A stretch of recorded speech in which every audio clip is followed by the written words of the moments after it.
Social మీడియాలో వచ్చే 4 లైకులు షేర్ల కోసం యువత దేనికైనా రెడీ అంటోంది. ప్రాణాలకు తెగించి మరీ స్టంట్లు చేస్తూ అమాయకుల ప్రాణాలను కూడా గాల్లో కలిపేస్తున్నారు. కృష్ణా జిల్లా కంకిపాడులో ఇలాంటి ఘటనే ఒకటి వెలుగు చూసింది.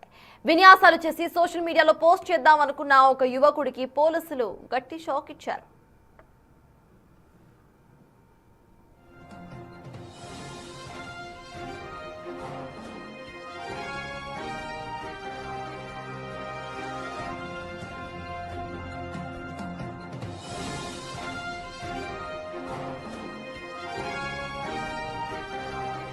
పెనమలూరుకు చెందిన ఒక యువకుడు ఇడుపుగల్లు గోశాల పరిసర ప్రాంతాల్లోని ప్రధాన రహదారులను తన విన్యాసాలకు వేదికగా చేసుకున్నాడు. కాలేజ్ విద్యార్థులు, స్కూలు పిల్లలు రాకపోకలు సాగించే రద్దీ సమయంలో అతివేగంతో బైక్ పై స్టంట్లు చేస్తూ అటుగా వెళ్లే వారిని భయభ్రాంతులకు గురిచేశాడు.